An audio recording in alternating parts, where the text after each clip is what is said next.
bersekutu dalam kasih Tuhan Yesus Kristus. Mari kita nyanyi satu pujian, ku naikkan syukur padamu Yesus.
Yang Kau berikan dalam kehidupan kami. Kami ada semua karena cinta Tuhan.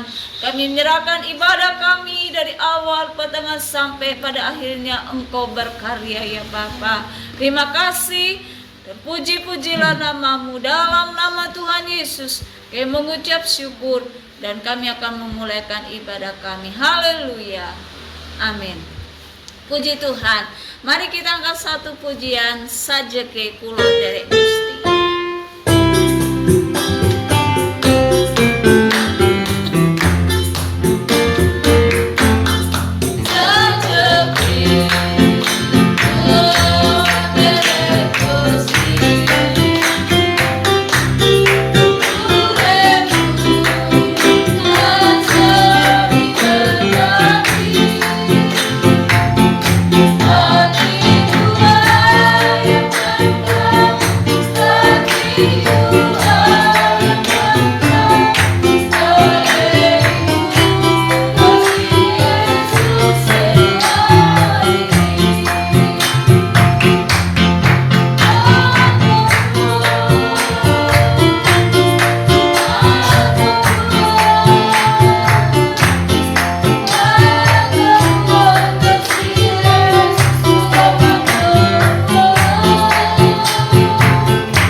Allah yang sangat setia buat saudara-saudara. Tuhan Yesus setia.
Engkau tidak pernah tinggalkan kami. Kau mengerti setiap bahasa tetesan air mata kami. Karena itu Tuhan, pelengkapi kami dengan firman-Mu, supaya lewat firman-Mu kami boleh berjalan sebagaimana Tuhan punya mau.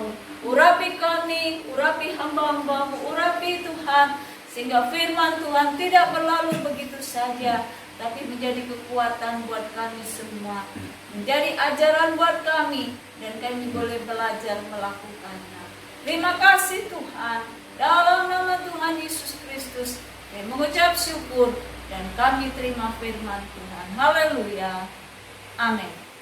Selamat pagi, selamat kita berbakti dalam nama Tuhan Yesus Kristus. Kita masuk dalam renungan firman Allah yang terdapat dalam Amsal 24 ayat yang ke-6.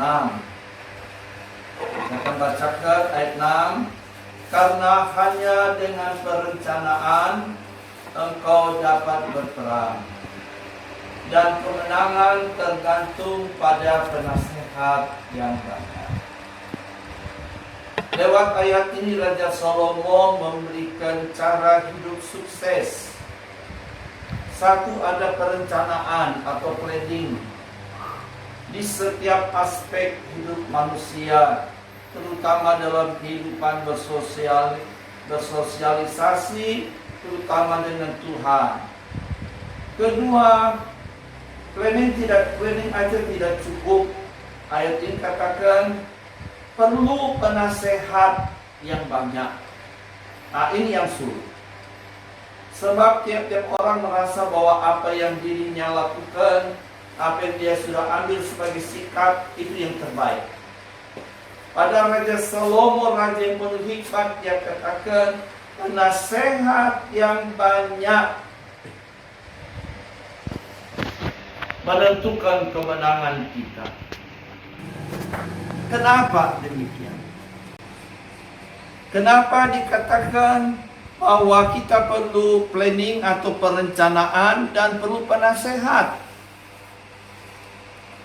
Ayat 10 dikatakan di dalam pasal yang sama, pasal 24 ayat 10, jika engkau tawar hati pada masa kesesakan, kecilah kekuatanmu. Disadari atau tidak, dalam melaksanakan perencanaan itu, seseorang bisa tawar hati, merasa kecewa, kurang berhasil, kok banyak sandungan, tidak ada yang mendukung, dan sebagainya, yang berorientasi pada diri sendiri. Sebab itu raja yang penuh hikmat dia berkata, perlu penasehat yang banyak.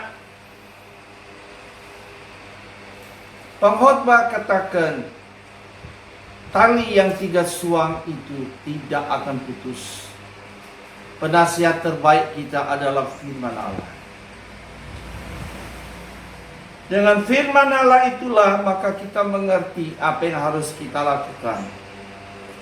Salah satu cara supaya kita tidak tawar hati dalam kesesakan kehidupan, perencanaan yang kita kerjakan itu, solusi awal atau dasar ayat 11, bebaskan mereka yang diangkut untuk dibunuh, selamatkan orang yang terhuyung-huyung menuju tempat pemancungan.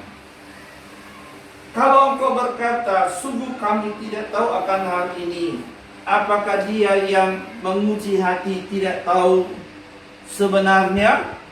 Apakah dia yang menjaga jiwamu tidak mengetahuinya dan membalas manusia menurut perbuatannya? Jadi di tengah-tengah kesesakan, di tengah-tengah merancangkan pembangunan itu atau perencanaan itu, dalam penasihat itu, jangan sampai kita tawar hati apabila kita temui kendala-kendala. Justru ayat ini katakan, bebaskan mereka yang diangkut untuk dibunuh. Logika kita butuh bantuan. Tetapi firman Allah mengajarkan justru dalam saat kita butuh bantuan itu, kita harus membantu orang lain. Dikatakan ayat 11, selamatkan. Jadi harus ada upaya, ada empati daripada kita untuk tolong orang lain. Jangan kalau kita ditolong, kita tidak suka menolong orang. Ayat 12 katakan, apakah engkau berkata, oh Tuhan tidak tahu? Tuhan lihat setiap pengorbanan kita. Saya bersyukur kepada Tuhan. Kurang lebih 40 tahun saya ada di Kamal. Tuhan bela firman-Nya dengan luar biasa sampai detik hari.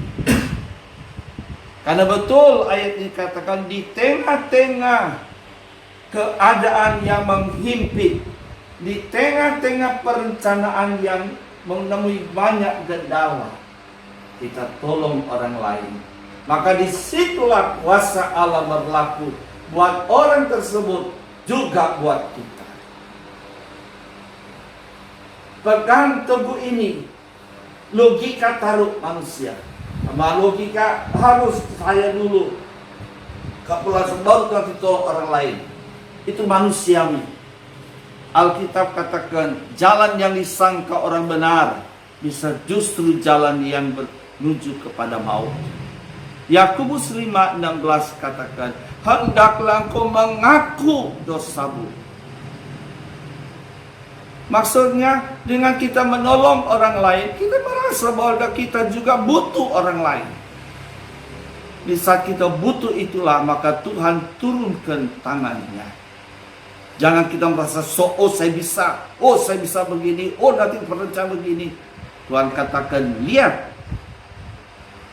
Manusia tidak dapat menentukan langkah hidupnya. Orang kaya yang bodoh, dia punya lumbung yang besar. Dia berkata kepada jiwanya, tenangkanlah hatimu.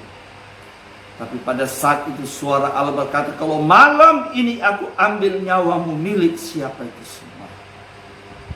Jadi kita hidup tidak boleh mentang-mentang. Yesus berkata, belajar kepadaku, aku lembut dan rendah hati, mengaku dosa di hadapan Allah. Dan Yakobus 5:16 tadi katakan, dan hendaklah kau saling mendoakan. Jadi pengakuan kita lewat tindakan kita dalam perencanaan itu didasari juga dengan doa mendoakan. Baru doa yang kita naikkan kepada Tuhan itu besarlah hasil. Rahasia ini banyak dianggap sepele oleh anak Tuhan. Banyak dianggap sepele oleh hamba Tuhan. Dia yakin bahwa Tuhan itu sudah dengar, pasti begini. Belum tentu.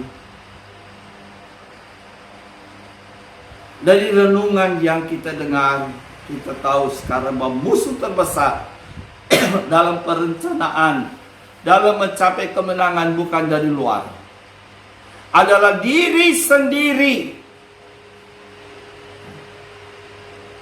Dan iblis tahu itu. Dia tunggangi. Sebab itu Tuhan berkata, isi hatimu dengan firman Allah. Jangan isi dengan segala macam logika manusia. Itu tidak salah. Tetapi di hadapan Tuhan itu tidak ada gunanya. Kalau saat ini Tuhan cabut nyawa kita, kemana itu semua pergi. Tapi kalau kita isi dengan firman Allah itu hidup. Dia yang akan menghidupkan Bapak Ibu Saudara sekalian. Banyak orang berkata, oh Tuhan belum dengar doa saya. Saya katakan bukan belum dengar doa kita. Alkitab katakan karena kau salah dalam meminta. Karena engkau ingin memuaskan hawa nafsumu, agar perencanaanmu dilihat berhasil, sukses dan sebagainya. Tanpa penasehat yang banyak, firman Allah percuma semua.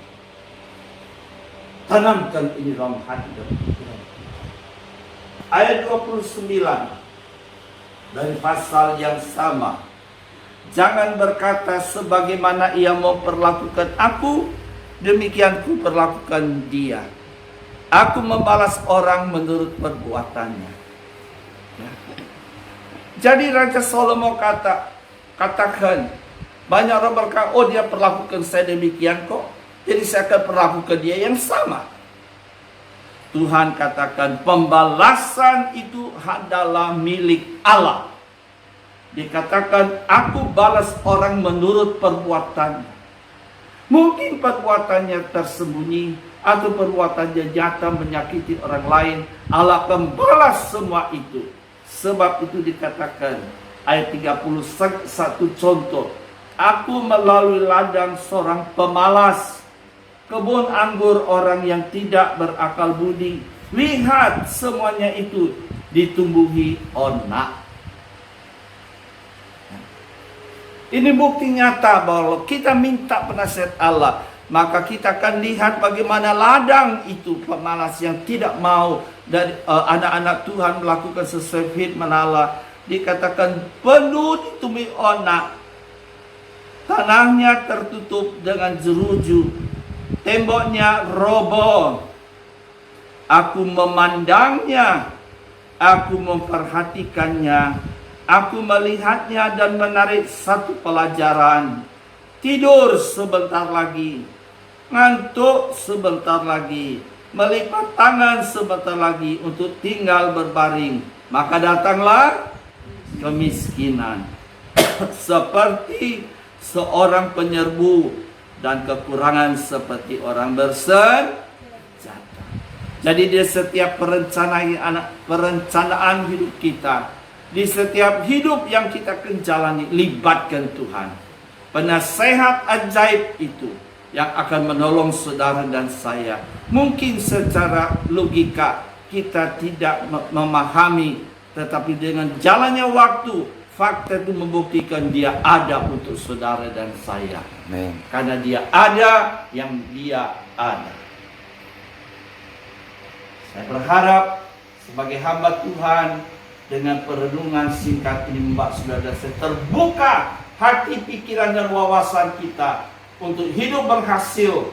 Bukan cuma secara jasmani, tapi hidup berhasil juga dalam rohani. Dan nama Tuhan dipermuliakan, itu nanti yang akan menarik banyak jiwa datang kepada Tuhan. Amin. Kita angkat satu kur, mari Tuhan besertaku, 2-3 kali, dan kita akan masuk di dalam doa.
Keberhasilan dalam apapun yang kami jalani. Mari Tuhan beserta dengan kami dalam setiap apa yang kami lakukan dan kerjakan. Karena kami tahu tanpa Engkau kami tidak akan mampu dan tidak akan berhasil Tuhan.